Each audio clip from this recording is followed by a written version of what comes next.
Olá, meu povo. Vamos discutir hoje sobre a BNCC, Base Nacional Comum Curricular, cujo um dos fundamentos vai se alicerçar aí na LDB de 96, dada uma redação pela Lei número 12.796 de 2013, que dizia no artigo 26, os currículos da educação infantil, do ensino fundamental e do ensino médio devem ter, né? Eu sublinhei para a gente poder perceber a obrigatoriedade da ação, né? A obrigatoriedade de se estipular. Devem ter o quê? A base nacional comum a ser complementada em cada sistema de ensino e em cada estabelecimento escolar por uma parte diversificada exigida pelas características regionais e locais da sociedade, da cultura, da economia e dos educandos. Se a complementação é da parte diversificada, disse que o núcleo comum, ou seja, as principais disciplinas, devem ter orientação a partir da Base Nacional Comum Curricular, portanto. Ok? Então, existe respaldo legal para que surgisse a BNCC, a despeito de existirem as pessoas que defendem e as pessoas que são detratores da BNCC. Até pelo questionamento de sua necessidade ou não, né? Dado que antes da BNCC já existiam as diretrizes curriculares nacionais. Essa temática vai servir até para alguma pontuação que a gente pode estar desenvolvendo no decorrer desta aula, certo? Muito bem. Alguns antecedentes, né, para a gente poder pensar a BNCC atual no Brasil, né? Tá bom?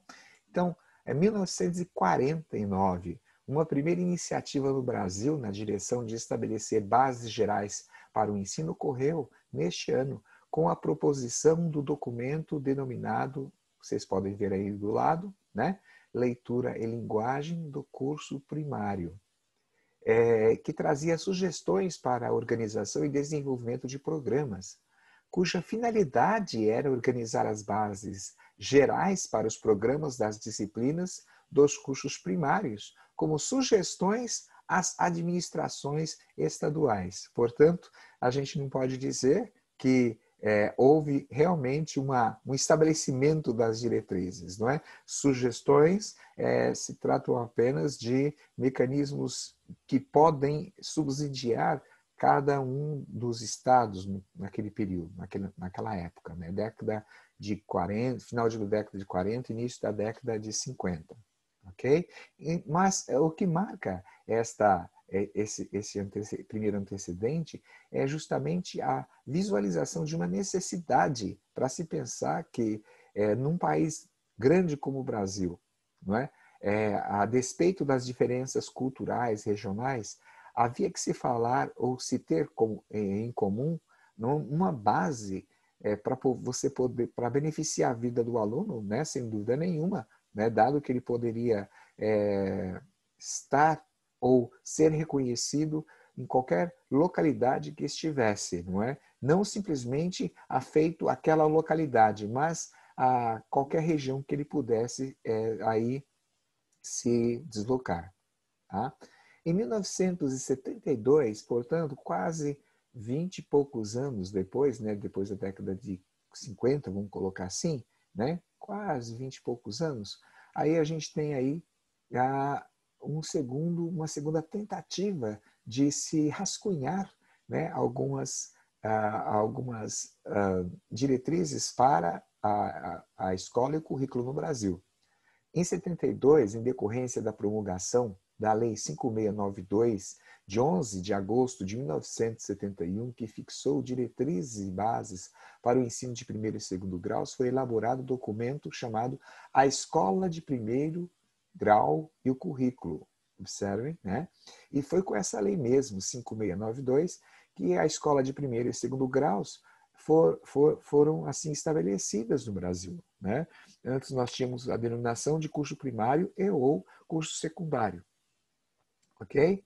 Esse documento tinha, entre outros, o propósito de definir os conteúdos ou componentes curriculares, observando o disposto na legislação no que se refere em especial à parte comum a ser contemplada nos currículos escolares, apontando aspectos ligados à parte diversificada no currículo. Este documento estabelecia os conteúdos mínimos a serem trabalhados nas escolas, com atenção especial, como já dissemos antes, em relação à parte comum. O entendimento sobre um núcleo duro ou uma parte comum para todo o território brasileiro não é uma discussão nova. Vejam, a despeito dos detratores atuais fazerem muitas contestações acerca da necessidade, essa é uma discussão que já vem de muitos e muitos anos, há mais de 50 anos se desenvolve no Brasil, sobre a necessidade de ter ponto de partida comum, né? Já que existe o respeito, por exemplo, em relação à base, à parte diversificada de cada região, ok? Então, novamente, dentro da construção histórica, é importante a gente observar esses antecedentes para que antes da gente poder se posicionar junto com qualquer professor que queira ser o defensor da moral do currículo, é importante a gente observar os movimentos que já foram feitos, né, em busca de uma linguagem curricular que fosse mais ou menos comum para o Brasil todo. Em 1997, ainda não existia ainda essa base nacional comum curricular, mas foram feitos aí já no governo de Fernando Henrique Cardoso os parâmetros curriculares nacionais. Eu trouxe uma capa do lado só para a gente poder lembrar, né, para quem vivenciou esta época toda, né? No ano de 1997 são definidos os parâmetros curriculares nacionais referentes às 4 primeiras séries do ensino fundamental, né? Paulo Renato de Souza, ministro da Educação, na apresentação deste documento, salientou, dirigindo-se exclusivamente aos docentes, que o seu objetivo, o objetivo dos PCNs, era auxiliá-los na execução de seu trabalho, compartilhando o seu esforço diário de fazer com que as crianças dominem os conhecimentos de que necessitam para crescerem como cidadãos plenamente reconhecidos e conscientes de seu papel em nossa sociedade. Portanto, os parâmetros não se tratavam de uma definição normativa, não é? Mas em nível de orientação para que as escolas e os sistemas educacionais pudessem ter alguns pontos de diálogos comuns, ok? E o que foi estabelecido para as séries iniciais também foram construídos para os anos finais do ensino fundamental e para o ensino médio também.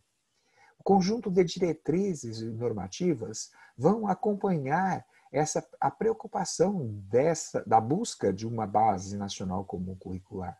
Tá? Então, novamente, não é algo que vai se dar de uma hora para outra ou situado numa única década, né? Como nós tivemos aí na segunda década do século XXI, já essa discussão e já a determinação, né, do currículo nacional brasileiro, né, por meio da BNCC. Muito bem. De modo geral, os 3 documentos em que pesem diferenças conceituais e contextuais, assinalam a formação cidadã como objetivo central que norteia a proposição de bases, conteúdos mínimos ou parâmetros nacionais para os currículos.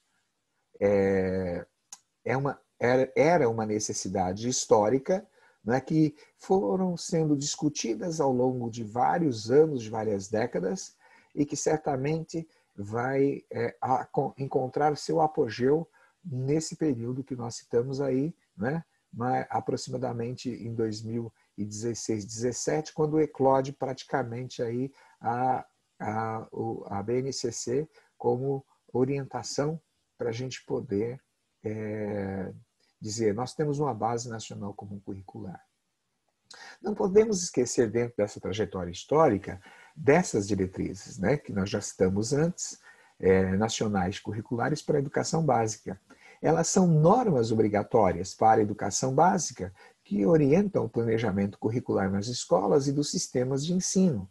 Elas são discutidas, concebidas e fixadas pelo Conselho Nacional de Educação, CNE. Mesmo depois que o Brasil elaborou a Base Nacional Comum Curricular, a BNCC, as diretrizes continuam valendo. As diretrizes dão a estrutura, a base e o detalhamento de conteúdos e competências. Né? Por sua importância, elas permanecem válidas, elas não são concorrentes à BNCC.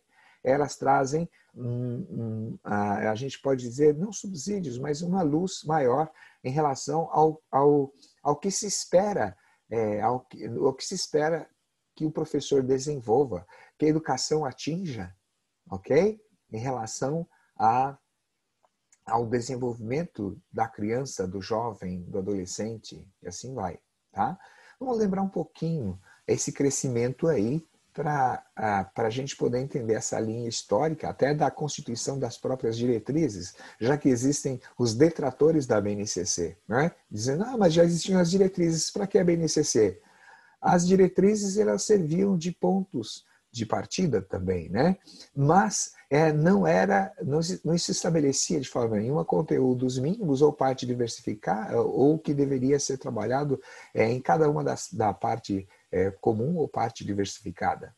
Né? Por isso que a discussão voltou novamente sobre a Base Nacional Comum Curricular, né? E a sua recente aprovação. 2009.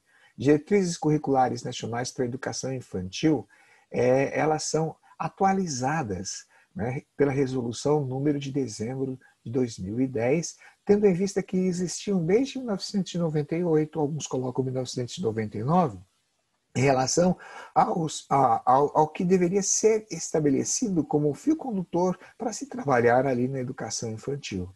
Tá? Então, essa reelaboração ou reestruturação, ela vai ocorrer nesse período, pensando aí na atenção à criança pequena, na atenção aos bebês, na atenção à criança bem pequena também, não é? Mas no sentido de trabalhar a dialogia entre cuidar e educar.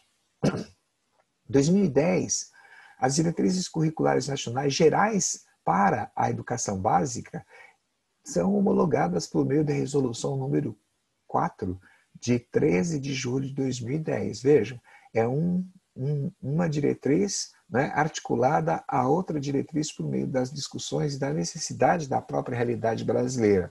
A gente costuma dizer, portanto, que as discussões em torno da necessidade de uma base nacional comum, ela foi arrefecida, ela permaneceu sempre presente em cada etapa ou cada década aí recente da educação brasileira.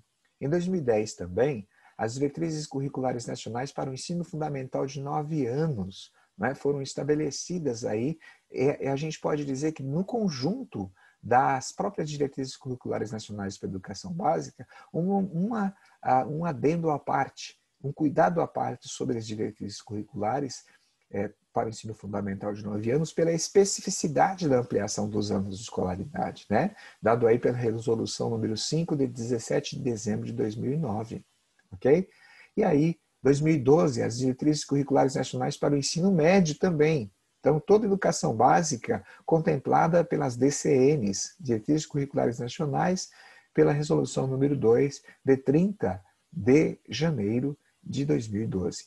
Em cada uma dessas diretrizes, a terminologia de competências eram presentes, assim também como nos parâmetros curriculares nacionais. Ok? Competências, habilidades e atitudes. Mas ainda faltava se pensar num currículo nacional comum. E esse currículo nacional comum, ele foi constituído e é constituído atualmente pela Base Nacional Comum Curricular, né, cujo embasamento legal e estrutura a gente vai passar a discutir a partir de agora. Okay? A expectativa da BNCC, a partir da própria BNCC, diz lá, na página 8, é necessário que sistemas, redes e escolas garantam um patamar comum de aprendizagens a todos os estudantes. tarefa para a qual a BNCC é instrumento fundamental. E o patamar comum é justamente um conjunto de conteúdos curriculares, não é? que deverão ser trabalhados em todas as escolas brasileiras, né? Do arroio ao chuí, de uma ponta a outra ponta. Não é? É claro que diferenciando pela parte diversificada, né, em respeito à cultura, à regionalidade, às manifestações de cada localidade. Como atingir esse patamar comum de aprendizagem a todos os estudantes? A BNCC responde assim, assegurando aos estudantes o conhecimento, o desenvolvimento, melhor dizendo, de 10 competências gerais que consubstanciam no âmbito pedagógico os direitos de aprendizagem e desenvolvimento. Quando a gente destaca ali competências gerais a partir da BNCC, existe um conceito específico para se dizer, para se apontar sobre o que se entende por competência. Na BNCC, competência é definida como a mobilização de conhecimentos, os conceitos e os procedimentos, de habilidades que diz respeito às práticas cognitivas e socioemocionais, as atitudes e valores para resolver demandas complexas da vida cotidiana, do pleno exercício da cidadania e do mundo do trabalho. Ok? Então, novamente, nós vamos aí à mobilização de conhecimentos, habilidades, atitudes e valores. Né? Esse conjunto de mobilização, de ação que representa aí um espaço de intercomunicativo, resumem o entendimento de competência a partir da BNCC. Todas as etapas da educação básica, educação infantil, ensino fundamental e médio, se interrelacionam em 10 competências gerais, que é amparada, por assim dizer, em princípios. Observem que a gente coloca esses princípios centrais, trabalhando primeiro o que se espera em nível de competência e depois os princípios, ok? Então, o conjunto, as etapas da educação básica, né, se interrelacionam às 10 competências. As competências resumem em construção de conhecimentos, desenvolvimento de habilidades, formação de atitudes e valores nos termos da LDB. E os princípios interrelacionados a esse conjunto das competências são os princípios éticos, os princípios estéticos e os princípios políticos. Existindo uma métrica, né, com 2 eixos na construção das competências gerais, desenhadas em 2 questões. Geralmente, as 2 questões que a gente destaca aqui para a nossa aula é o que e para quê, dentro de cada competência estabelecida e dentro de cada competência geral estabelecida. O que o aluno tem que desenvolver e para quê? Dentro da filosofia poderia se questionar, mas tem um caráter muito utilitarista. A vida, ela se constitui de experiências, de campos de experiências. Isso não significa necessariamente que é o olhar utilitarista ou reducionista que muitas vezes, pelo olhar, por esse olhar se quer colocar, né, quando se observa a fala que a gente acabou de fazer. Né? Então, com muito cuidado que a gente tem que fazer a avaliação deste pormenor, ok? Então, quando eu trabalho de princípios éticos, estéticos e políticos, eu estou falando de princípios, eu estou falando de sensibilidade para o desenvolvimento das vivências, né, dos contextos vivenciais e da atuação propriamente dito nos espaços que eu me socializo com o outro, que são os aspectos políticos, éticos, políticos e estéticos, portanto. Tá? Vamos ver essa métrica do ok para quê em cada uma das 10 competências estabelecidas na BNCC. Bora lá? Então vejam só, as competências gerais da Base nacional comum, eu vou passar nas 10 competências, né? Porque sendo apenas 10, nos dá aí um fôlego para a gente poder entender que o ok para quê está muito presente nessa discussão, né? Na competência número 1, valorizar e utilizar os conhecimentos historicamente construídos sobre o mundo físico, social e cultural e digital.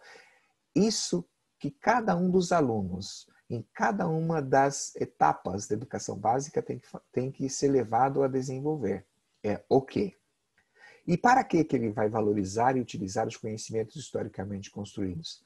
Para entender e explicar a realidade, continuar aprendendo e colaborar para a construção de uma sociedade justa, democrática e inclusiva. Né? Novamente, aquele caráter utilitarista que a gente tinha citado não necessariamente se aplica, não é? Porque o esforço da escola, o esforço dos professores, o esforço da sociedade para auxiliar os alunos no desenvolvimento de competência é uma fala comum. Né? Embora no espaço democrático tem que saber que todas as vozes são ouvidas, mas existe aí uma condução de um pensamento aproximado daquilo que deve ser executado. Tá bom? Muito bem. Competência número 2. O quê? Exercitar a curiosidade intelectual e recorrer à abordagem própria das ciências, incluindo a investigação, a reflexão, a análise crítica, né? A imaginação e a criatividade. Para quê? Para que os alunos possam investigar causas, elaborar e testar hipóteses, formular e desenvolver problemas e criar soluções, inclusive tecnológicas, com base nos conhecimentos das diferentes áreas. Fazer o aluno aprender, não é, por meio exatamente de situações problematizadoras. Portanto, a competência número 3, a competência geral número 3, o quê? Valorizar e fruir as diversas manifestações artísticas e culturais das locais às mundiais e também, para quê? Para que fazer com que os alunos participem de práticas diversificadas da produção artístico-cultural. Competência número 4. O quê? Utilizar diferentes linguagens, verbal, oral ou visual motora, como libras e escrita, corporal, visual, sonora e digital, bem como conhecimentos das linguagens artística, matemática e científica. Para quê? Para se expressar e partilhar informações, experiências, ideias e sentimentos em diferentes contextos e produzir sentidos que levem ao entendimento mútuo. Veja, portanto, a gente tem a centralidade no próprio aluno, né? É tudo para ele. O que ele deve desenvolver e para ele, né? É claro que se ele vai desenvolver ou não vai depender muito da sua peculiaridade, ok? Mas a escola tem que abrir espaço para possibilitar condições de aprendizagens para os seus alunos. O que? Compreender e utilizar e criar tecnologias digitais de informação e comunicação de forma crítica, significativa, reflexiva e ética nas diversas práticas sociais, incluindo as escolares, para se comunicar, acessar, disseminar informações, produzir conhecimentos, resolver problemas e exercer protagonismo e autoria na vida pessoal e coletiva. Sexta, valorizar a diversidade de saberes e vivências culturais e apropriar-se de conhecimentos e experiências que lhe possibilitem entender as relações próprias do mundo, do trabalho e fazer escolhas alinhadas ao exercício da cidadania e ao seu projeto de vida com liberdade, autonomia, consciência crítica e responsabilidade. Sem, com isso, a gente dizer que alinhadas ao exercício da cidadania seja uma cidadania prescritiva. A cidadania, é claro, ela dentro do Estado democrático de direito, ela é forjada também pela alternância daquilo que entendemos como valores. tá? Mas a escola como ponto de partida, essa valorização da diversidade de saberes é fundamental. Sétima competência geral. Argumentar com base em fatos, dados e informações confiáveis para formular, negociar e defender ideias, pontos de vista e decisões comuns que respeitem e promovam os direitos humanos, a consciência socioambiental e o consumo responsável em âmbito local, regional e global, com posicionamento ético em relação ao cuidado de si mesmo, dos outros e do planeta. Saber argumentar, não simplesmente saber viver dentro de uma sociedade, né? Viver, estou dizendo, respeitando os espaços dos outros, mas ter voz, né? A saber utilizar-se da voz dentro do espaço entre falar e calar-se ao mesmo tempo, né? Oitava competência geral. Conhecer-se, apreciar-se e cuidar de sua saúde física e emocional, compreendendo-se na diversidade humana e reconhecendo suas emoções e as dos outros com autocrítica e capacidade para lidar com elas. 9. Exercitar a empatia, o diálogo, a resolução de conflitos e a cooperação, fazendo-se respeitar e promovendo o respeito ao outro e aos direitos humanos, com o acolhimento e valorização da diversidade de indivíduos e de grupos sociais, seus saberes, identidades, culturas e potencialidades, sem preconceitos de qualquer natureza. Ok? É exatamente o espaço da conversação, o espaço do diálogo, é a base do que a gente entende como espaço democrático de discussão. E a 10ª, agir pessoal e coletivamente com autonomia, responsabilidade, flexibilidade, resiliência e determinação. Para quê? Tomando decisões com base em princípios éticos, democráticos, inclusivos, sustentáveis e solidários. Esse conjunto de competências gerais serão desdobrados em cada uma das etapas da educação básica. É claro que nós não vamos passar aqui em cada uma das etapas, mas a gente pode entender que para cada uma das etapas de educação básica e em cada componente curricular vão existir habilidades e competências específicas a serem desenvolvidas, ok? Muito bem. Agora os marcos legais que embasam a BNCC. Está lá, primeiro os marcos constitucionais, a LDB e as diretrizes curriculares nacionais, ok? Na Constituição, os marcos constitucionais, na Constituição Federal de 88, nós temos lá o artigo 205, que reconhece a educação como direito fundamental, compartilhado entre Estado, família e sociedade. Portanto, educação como direito fundamental. Artigo 210 determina que sejam fixados conteúdos mínimos para o ensino fundamental, de maneira a assegurar a formação básica comum e respeito aos valores culturais e artísticos nacionais e regionais. A LDB, no artigo 9º, inciso 1º, afirma que cabe à União estabelecer, em colaboração com os Estados, o Distrito Federal e os municípios, competências e diretrizes para a educação básica que nortearão os currículos e seus conteúdos mínimos, de modo a assegurar formação básica comum. No artigo 26, que a gente leu na abertura desta aula, os currículos da educação infantil, do ensino fundamental e do ensino médio devem ter base nacional comum, complementada por parte diversificada de acordo com a região e economia local.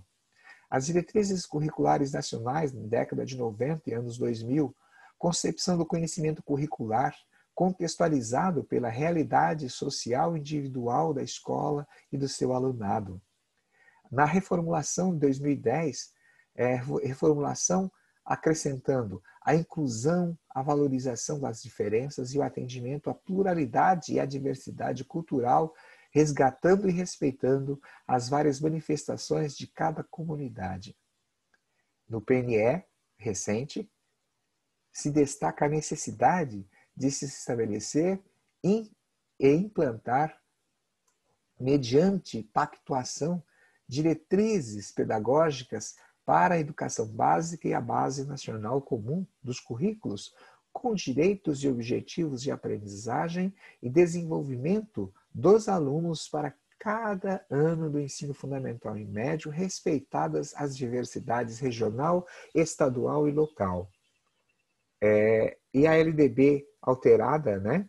A alteração da LDB mediante a Lei número 13.415 de 2017 vai trazer assim: a legislação brasileira passa a utilizar concomitantemente duas nomenclaturas para se referir às finalidades da educação. Por exemplo, artigo 35A. A Base Nacional Comum Curricular definirá direitos e objetivos de aprendizagem do ensino médio, conforme diretrizes do Conselho Nacional de Educação, né, que é justamente a alteração concernente à Lei do Ensino Médio. Artigo 36, parágrafo 1º, a organização das áreas que trata o caput e das respectivas competências e habilidades será feita de acordo com os critérios estabelecidos em cada sistema de ensino. Portanto, o embasamento aí legal, ele é dado justamente por meio dessas normativas que a gente destacou para vocês. Os fundamentos pedagógicos da BNCC citam apenas o foco no desenvolvimento de competências e o compromisso com a educação integral quando se pensa no desenvolvimento desse aluno. Fato é que, em nível de referencial teórico, me parece que ainda é necessário sinalizar quais seriam esses fundamentos teóricos, ok?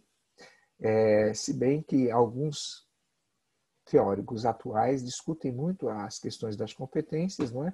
E alguns de décadas passadas acentuam, mas não existe uma identificação para a gente poder dizer que é a partir deste ou daquele teórico que se discute competências no Brasil. Na década de 90, foi bastante destacado as obras de Philippe Renaud. Tá? Então, sobre esses dois fundamentos pedagógicos aí, a gente vai estar falando um pouquinho para vocês, mas bem brevemente, porque falta subsídios para a gente poder entender a partir da própria BNCC, tá bom? Bem, mas voltando agora à nossa conversa para a estrutura do ensino fundamental, do ensino médio, e olhando para a educação básica como um todo, esse aqui é o arranjo, não é, do que deverá ser desenvolvido a partir da BNCC. Competências gerais da educação básica aí, né? Pensando, por exemplo, na educação infantil, essa primeira etapa aqui, né? Nos direitos de aprendizagem e desenvolvimento da criança, ressaltando aí os campos de experiência, os campos em que a criança vai poder estar experimentando o próprio mundo a partir das suas faixas etárias, ok? Portanto, os objetivos de aprendizagem e desenvolvimento, eles serão específicos quando se pensa, por exemplo, para os bebês, que é a faixa etária que vai de 0 a 1 ano e 6 meses. Pensando aí na creche, não é? E aí a gente vai para segundos objetivos voltados para crianças bem pequenas, que vai de 1 ano a 7 meses, né? Até 3 anos e 11 meses. Então, o primeiro e segundo segmento, nós temos lá a creche propriamente dita, bebês e crianças bem pequenas, ok? 0 a 1 ano e 6 meses, 1 ano e 7 meses a 3 anos e 11 meses. E crianças pequenas, que corresponde à faixa etária de 4 a 5 anos e 11 meses. Portanto, toda a educação infantil ela é contemplada nas diretrizes curriculares nacionais, né, como especificidade, levando em consideração os campos de experiência do que a criança tem que desenvolver propriamente dito. Né? No ensino fundamental, as etapas aí, ou melhor, a linha, né, direcional que deve seguir serão as áreas do conhecimento especificada para que os alunos possam se entender dentro das disciplinas, né? Se entender ou participar, né, desse conjunto de disciplinas. Em cada disciplina, né, as competências específicas da área elas são listadas, né? Assim também sobre os componentes curriculares são identificados e as competências específicas de componente, ou seja, aquilo que o aluno tem que desenvolver, ou a escola tem que desencadear nos alunos, né? Elas são aí identificadas, portanto. Okay? É claro que como desejável que o aluno consiga atingir em cada uma dos anos do ensino fundamental propriamente dito, lembrando que são 2 momentos, os anos iniciais e os anos finais do ensino fundamental, tá certo? Então, ambos, anos finais ou anos iniciais do ensino, anos iniciais ou anos finais do ensino fundamental, eles serão organizados para se localizar dentro de um quadro, para a gente poder pensar, né, entre unidades temáticas, objetos de conhecimento e habilidades que os alunos serão assim trabalhados, né? Eles deverão desenvolver para poder ter o desenvolvimento das competências que se pretendem, tá? E finalmente, né, dentro desse mapa, o ensino médio também se destaca as áreas de conhecimento, as competências específicas de área, né, com destaque para dois componentes curriculares centrais, não que os outros não sejam importantes, mas a de língua portuguesa e matemática, né? E aí nós temos o desenvolvimento das habilidades como ferramenta maior, né, dentro daquilo que se entende como desencadear as competências necessárias aí para o jovem, né, de até 17 anos aproximadamente. Muito bem, vamos passar então cada uma dessas etapas que a gente fez o destaque, pensando primeiro na educação infantil, tá certo? Educação infantil, na primeira etapa da educação básica, e de acordo com os eixos estruturantes da educação infantil, né, centrado em interações e brincadeiras, devem ser asseguradas 6 direitos de aprendizagem e desenvolvimento para que as crianças tenham condições de aprender e se desenvolver, né? E quais seriam esses direitos? Olha lá, do quadro ao lado. Conviver, brincar, participar, explorar, expressar-se, conhecer-se. Né? Então, esses direitos da criança devem ser trabalhados e explorados pela escola, por um lado. Considerando os direitos de aprendizagem e desenvolvimento, a BNCC estabelece 5 campos de experiências. Então, são 6 direitos de aprendizagens e 5 campos de experiências. Os campos de experiências nos quais as crianças podem aprender e se desenvolver. Eles são, primeiro campo, o eu, o outro e o nós. É o conhecimento de si e do outro, né? E o você e o outro ao mesmo tempo. O segundo campo de experiência, corpo, gestos e movimentos. O terceiro campo de experiências, traços, sons, cores e formas. O próximo, escuta, fala, pensamento e imaginação. E o quinto, espaços, tempos, quantidades, relações e transformações. No conjunto da educação infantil, portanto, nós temos aí esses 6 direitos de aprendizagens e os 5 campos de experiência. Observem aqui que em relação às faixas etárias que a gente destacou no início, né?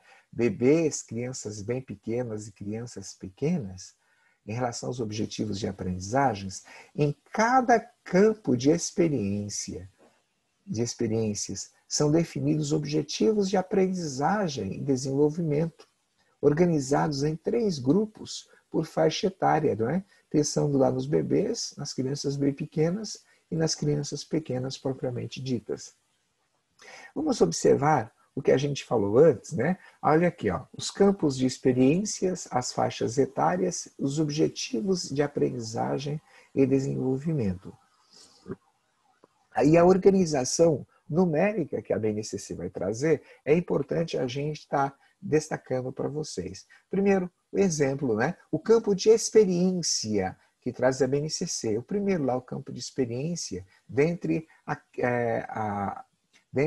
os cinco campos de experiências que a gente destacou para vocês. A gente pegou a escuta, fala, pensamento e imaginação para exemplificar. Faixa etárias, bebês, 0 a 1 ano e 6 meses. E objetivos de aprendizagens que o professor deve estar trabalhando, a escola tem que estar colocando isso dentro do seu cotidiano, vai ser o objetivo EI01 EF01.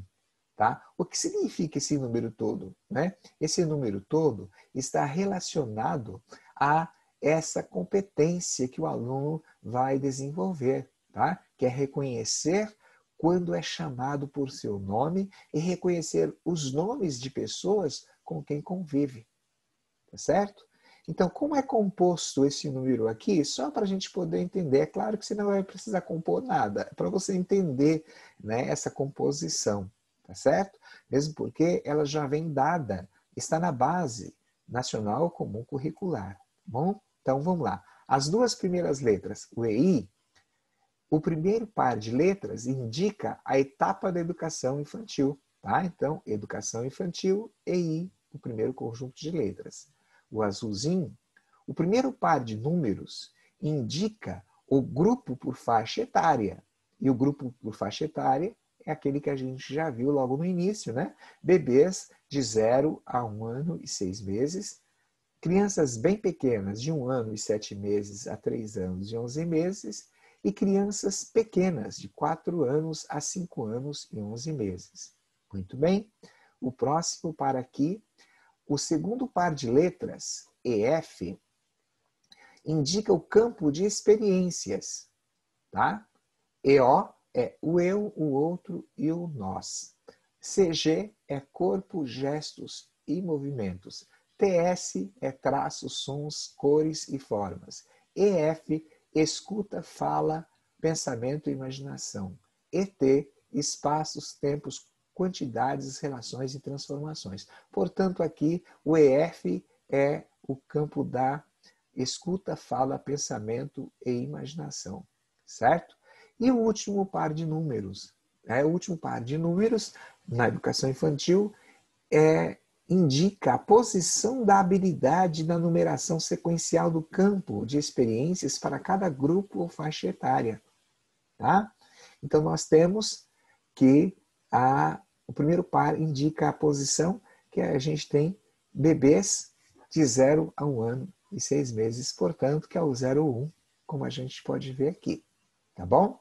Ok? Acho que está bem fácil de entender essa relação, tá? Se você teve alguma dúvida, volte novamente o vídeo para você capturar aquilo que passou desapercebido. Certo? Muito bem. A construção que a gente tinha colocado no outro momento, né, do ensino fundamental, as áreas do conhecimento, as competências específicas, os componentes curriculares, e as competências específicas da área e do componente, tá? Relacionados aos anos iniciais e anos finais, né? Estão desenhados da seguinte maneira aqui nesse segundo gráfico, nessa segunda organização, né? Primeiro, não pode se perder de vista as competências gerais da educação básica, né? Se a gente agora olhando para o ensino fundamental, conforme as áreas do conhecimento. Tá?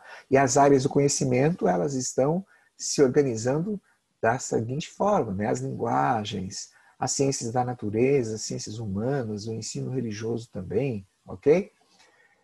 Muito bem, a gente vai ter lá os componentes curriculares para os anos iniciais e anos finais do ensino fundamental dos 9 anos, né? Anos iniciais do 1º ao 5º, anos finais do 6º ao 9º. Em relação à linguagem, as linguagens, mas nós vamos ter lá língua portuguesa, arte, educação física, entra dentro das linguagens, e língua inglesa. Dentro da matemática, vem para a matemática propriamente dito. Dentro das ciências da natureza, as ciências. Né? A gente podia colocar também a parte de discussão biológica, As ciências humanas entra com geografia e história, e o ensino religioso de cunho facultativo, mas que também compreende aí o currículo da BNC, centrado na BNCC.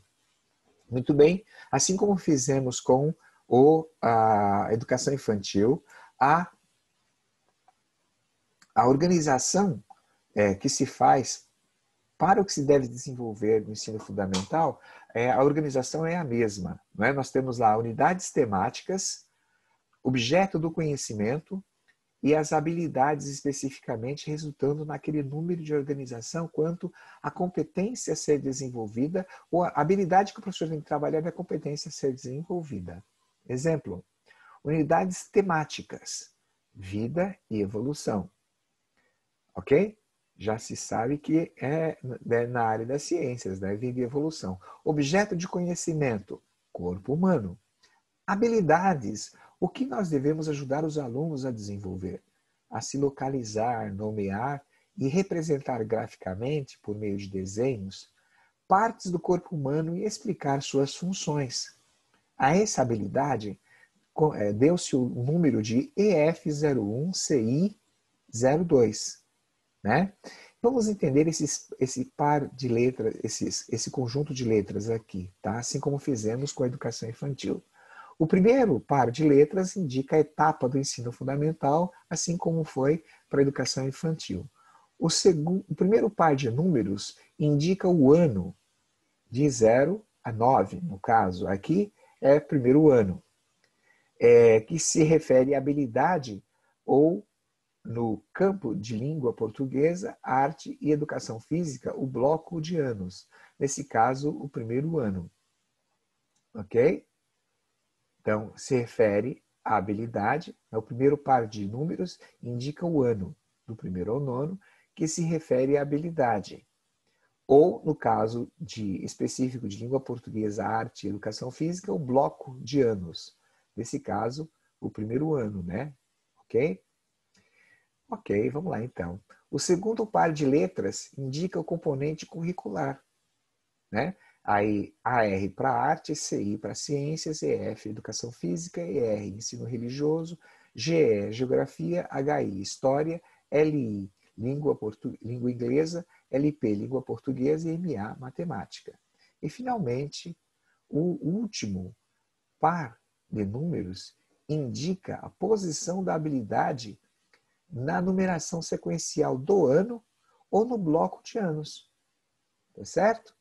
Então, aí recebe-se no conjunto a sigla EF, né, logo de cara, ensino fundamental, primeiro ano, ciências, habilidade número 2. Ok? Vamos lá então para o ensino médio, que é o mesmo desenho. O que se destaca de diferente aqui é essa organização, né? Pensando-se as competências gerais da educação básica, voltadas aí para o ensino médio, centrado nas áreas do conhecimento aí do primeiro ao terceiro ano do ensino médio, né? Da primeira à terceira série. Linguagens e suas tecnologias, aí centrando em língua portuguesa. Matemáticas e suas tecnologias, centrando aí a matemática. Né? O trabalho com ciências da natureza e suas tecnologias, e aqui os componentes vão integrar as ciências da natureza e suas tecnologias com biologia, a física, a química também. Ciências humanas e sociais aplicadas como componentes que compõem aí as competências a serem desenvolvidas, né, dentro do conjunto curricular. No ensino médio, a leitura que nós fazemos também da nomenclatura das habilidades são a seguinte, ó. Segundo esse critério, o código EM13LGG 103, por exemplo, refere-se à terceira habilidade proposta na área de linguagens e suas tecnologias, relacionada à competência específica 1, que pode ser desenvolvida em qualquer série de ensino médio, conforme definições curriculares. Vamos passar, assim como fizemos, em cada um dos pares que a gente, ou 3, né, letras aí, dos trios aí, de um trio, né? Na verdade, de dois trios aí, né, que a gente pode localizar. O primeiro par de letras indica a etapa do ensino médio. Portanto, né, EI para educação infantil, EF para ensino fundamental e EM para ensino médio. O primeiro par de número, o 13, indica que as habilidades descritas podem ser desenvolvidas em qualquer série do ensino médio, conforme definição dos currículos, não é? Então, do primeiro ao terceiro, pode ser desenvolvido no primeiro, no segundo ou no terceiro. A segunda sequência de letras indica a área, 3 letras, ou componente curricular, 2 letras. 3 letras para LGG, que é Linguagens e Suas Tecnologias, Matemática e Suas Tecnologias, CNT, Ciências da Natureza e Suas Tecnologias, CHS, para Ciências Humanas e Suas Tecnologias, e 2 letras, LP, Língua Portuguesa. Certo? E os números finais indicam as competências específicas a qual se relaciona a habilidade. O primeiro número é, então, a habilidade. É a sua numeração no conjunto de habilidades relativa a cada competência. 2 últimos números, tá? Então, novamente, a habilidade 1, não é? E sua numeração no conjunto de habilidades relativas à competência, os 2 últimos números. Novamente aqui destacando, então, refere-se à terceira habilidade proposta na área de linguagens e suas tecnologias relacionadas à competência específica 1. Ok? Terceira habilidade, competência específica 1, portanto. Muito bem. Aqui nós encerramos esta aula e a gente deseja a todos vocês uma excelente reflexão e preparação para o próximo encontro.